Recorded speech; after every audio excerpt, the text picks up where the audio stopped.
Une vidéo qui a circulé sur Internet récemment montre ce qui serait un cri de démon, emprisonné et enchaîné sous une excavation réalisée par des archéologues dans une partie du fleuve Euphrate qui est déjà asséchée. Merci d'avoir regardé cette vidéo qui a effrayé beaucoup de gens. Cela pourrait être un montage, mais le message reste vrai. Il existe une prophétie dans la Bible qui révèle que dans les derniers jours, 4 anges déchus qui sont emprisonnés sous le fleuve Euphrate seront libérés pour diriger une armée de 200 millions de soldats qui vont tuer un tiers de l'humanité. Peu de gens connaissent ce sujet. Ainsi, dans cette vidéo, nous allons étudier ce que la Bible dit sur cette guerre mortelle. Cela va se produire dans les derniers jours et nous allons aussi voir qui sont ces soldats. Et si tu risques de faire partie de ce moment, je te garantis que tu vas être surpris. Mais avant de commencer, je te demande de t'abonner à ma chaîne et d'activer la cloche des notifications pour recevoir les prochaines vidéos que je publierai. D'accord ? Je veux t'aider dans ta marche avec Dieu chaque jour, alors viens participer avec moi. Maintenant, oui, allons-y. Je sais que tu es d'accord avec moi, qu'il n'y a plus de doute que nous sommes à la fin des temps. Ce sont des rumeurs de guerre, des conflits dans plusieurs pays, des changements climatiques effrayants et l'augmentation de la méchanceté parmi les êtres humains. La Bible nous a déjà averti que beaucoup de ces choses arriveraient et les prophéties qui parlent des signes du retour du Christ s'accomplissent jour après jour. Cependant, il y a un événement peu connu qui surprendra sûrement beaucoup lorsque cela se produira. Je parle de la prophétie citée dans l'Apocalypse, chapitre 9, à propos d'une armée de 200 millions de soldats marchant dans une guerre mortelle pour la destruction d'un tiers de l'humanité. Et ce qui semble être un scénario de film de guerre, c'est la vision que Dieu a révélée à l'apôtre Jean et qu'il a décrite dans le livre de l'Apocalypse, chapitre 9, versets 13 à 16. Alors, faites très attention à ce qui est écrit, car ensuite je vais expliquer davantage cette prophétie, d'accord ? Il est écrit ainsi. Le 6e ange sonna de la trompette, et j'entendis une voix venant des cornes de l'autel d'or qui est devant Dieu. Elle dit au 6e ange qui avait la trompette, « Relâche les 4 anges qui sont liés près du grand fleuve, Euphrates. » Les 4 anges qui étaient là préparés pour cette heure, ce jour, ce mois et cette année furent relâchés pour tuer un tiers de l'humanité. Le nombre de cavaliers qui composèrent les armées était de 200 millions. J'ai entendu leur nombre. Regardez ça, frères. La prophétie décrit que ce moment arrivera juste après que le 6e ange aura sonné de la trompette. Et il est important de comprendre ici que nous parlons d'une période de la fin des temps après la manifestation de l'Antéchrist sur la terre, où il gouvernera les nations avec la promesse d'une paix mondiale.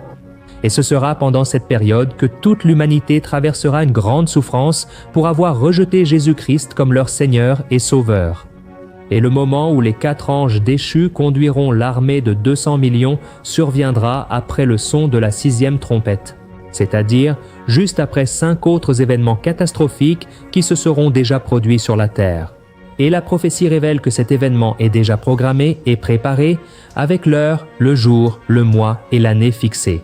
C'est-à-dire, c'est une mission qui a déjà été désignée pour se produire, mais au final, qui fera partie de cette grande armée? S'agira-t-il de soldats humains ou de robots contrôlés, commandés par l'Antéchrist? Beaucoup de personnes avancent la théorie que cette armée ne sera pas composée de personnes réelles, mais plutôt de robots, construits avec de l'intelligence artificielle et programmés pour attaquer, à la date de la prophétie. Ils le croient ainsi, parce que la technologie progresse à une vitesse incroyablement rapide et il n'est pas difficile d'imaginer un avenir où tout sera automatisé et contrôlé par l'intelligence artificielle. Et il y a déjà de nombreux témoignages selon lesquels cette technologie pourrait devenir un danger pour l'humanité à l'avenir et les preuves à cet égard sont effrayantes. Par exemple, il a été révélé dans une étude récente qu'il existe plus de 27 milliards d'appareils connectés au Wi-Fi dans le monde entier. Autrement dit, une armée de 200 millions de robots ou de drones dotés d'intelligence artificielle serait facilement réalisable. Tu es d'accord ? Et de nos jours, on voit déjà beaucoup d'actualités sur la fabrication de robots pour les usages les plus divers, que ce soit dans le domaine de la santé où des robots sont capables de réaliser des chirurgies délicates avec précision, dans le domaine commercial où les machines remplacent déjà l'humain ou dans le domaine militaire. avec la création de robots capables de tirer, de lancer des bombes et de tuer sans aucun remords ni regret. Et de nombreux films au cinéma et même des productions brésiliennes abordent la théorie selon laquelle cette armée de 200 millions décrite dans l'Apocalypse serait composée de robots intelligents. Nous voyons, par exemple, dans ce feuilleton Apocalypse, de Télévision Record qui a été diffusé en 2017. Et dans celle-ci, le personnage de l'Antéchrist est celui qui commande une armée d'androïdes, des soldats fabriqués avec des technologies avancées et des drones automatisés prêts à envahir et détruire Jérusalem. Et la raison pour laquelle beaucoup croient à cette version se trouve dans la partie du verset qui parle du jour, de l'heure, du mois et de l'année. Pour l'attaque, il se trouve que les robots sont programmés pour répondre à des commandes de date et qu'ils seraient déjà prêts à être activés lorsque ce moment arrivera. Cette théorie est acceptée par de nombreux théologiens, notamment grâce à des études récentes du Pentagone aux États-Unis sur la création d'une armée de drones. Et un dossier récent a révélé que l'armée américaine a déjà commencé la phase de test avec des centaines de milliers de drones de guerre, remplaçant de vrais soldats par de véritables pièges, des machines d'attaque automatisées qui communiquent entre elles via la 5G et sont capables de tirer, de lancer des missiles supersoniques, des bombes atomiques et des gaz toxiques afin d'éliminer la cible. Il s'agit du projet AMAZ, où un essaim de robots aériens dominera le champ de bataille des guerres du futur. Vous pouvez croire à cela, mes frères, ce futur n'est pas si lointain que ça, parce que certains de ces drones sont déjà disponibles pour une utilisation gouvernementale et ont été envoyés pour aider l'armée ukrainienne dans son combat contre la Russie. Et les rapports indiquent que ces drones sont extrêmement efficaces, capables de repérer un ennemi à des kilomètres de distance et de lancer une attaque armée. Et le taux de survie après une attaque coordonnée et programmée par un drone est proche de 0%, c'est-à-dire que ces robots pourront éliminer leur cible facilement sans rencontrer aucune résistance. En Chine, par exemple, un défilé militaire a présenté plus de 5000 drones dans une démonstration coordonnée et synchronisée. Et cet exploit historique a été rendu possible grâce à Internet, où tous les drones ont été contrôlés par un même système. Et avec la technologie 5G, il est tout à fait possible de contrôler une grande quantité de drones répartis dans le monde entier. Et même si cette théorie peut sembler logique pour certaines personnes, il existe d'autres possibilités qui présentent cette armée mortelle de l'Apocalypse d'une manière différente. Beaucoup croient que cette armée est effectivement composée de personnes réelles, prêtes à tuer et à détruire, provoquant le génocide d'un tiers de la population mondiale. Mais d'où viendra cette grande armée et qui sont ces personnes? La Bible révèle que les 4 anges déchus sont emprisonnés sous le fleuve Euphrate, une région d'Asie au Moyen-Orient où la population a fortement augmenté ces derniers temps. Selon les données, plus de 400 millions de personnes vivent actuellement dans cette région et sa croissance démographique est la 2e plus importante au monde. La théorie selon laquelle l'armée serait composée de personnes de cette région vient du fait que la population correspond au nombre que Jean a décrit dans cette prophétie. Et il est également important d'analyser ce que les versets suivants révèlent dans l'Apocalypse chapitre 9. Regarde ce qui est écrit. Les chevaux et les cavaliers que j'ai vus dans ma vision avaient cet aspect. Leur cuirasse était rouge comme le feu, bleu foncé et jaune comme le soufre. La tête des chevaux ressemblait à celle d'un lion, et de leur bouche sortirent du feu, de la fumée et du soufre. Un tiers de l'humanité fut tué par les 3 fléaux, le feu, la fumée et le soufre qui sortirent de leur bouche. Beaucoup de théologiens pensent que la description de Jean de ce qu'il voyait dans sa vision était faite selon la perspective de son époque. Après tout, nous parlons d'une vision qui lui a été révélée par Dieu il y a plus de 2000 ans. À cette époque, les caractéristiques d'une armée se limitaient aux chevaux et aux chars, aux épées et aux armures avec des esthétiques très différentes de celles d'aujourd'hui. De nos jours, une armée dispose d'armes à feu, de véhicules, de chars et de blindés, d'hélicoptères, de navires et, comme je l'ai dit précédemment, de drones de guerre. Jean n'aurait pas pu décrire ces caractéristiques avec la précision que nous connaissons aujourd'hui. C'est pour cette raison, à cause de la façon dont il décrit que les chevaux lancent des flammes de feu. Beaucoup pensent qu'il s'agit de tirs d'armes à feu effectués sur des chars blindés ou sur des drones. La fumée serait la conséquence de cet affrontement et le soufre représenterait les gaz toxiques largement utilisés pendant la guerre, surtout lors de la Première et de la Seconde Guerre mondiale pour éliminer les ennemis. Par conséquent, cette théorie soutient l'idée que cette armée sera composée de personnes réelles, de soldats faisant partie des groupes militaires des nations qui seront gouvernées par l'Antéchrist. Pourquoi des personnes ordinaires accepteraient-elles de participer à une guerre pour éliminer un tiers de la population? Il est très important que nous comprenions que nous parlons d'une époque limitée à Dieu, et ceux qui resteront ici vont se soumettre aux ordres de l'Antéchrist. Il va gouverner sur les nations, dictant ce qui est bien et ce qui est mal selon ses principes diaboliques. Et c'est la version à laquelle je crois le plus, où des personnes seront certainement manipulées pour composer cette armée. Dans une guerre mortelle, où les personnes assassinées perdront totalement la chance d'avoir une vie éternelle aux côtés de Dieu, une autre théorie met en avant des caractéristiques symboliques. Qui seront ces 200 millions de soldats?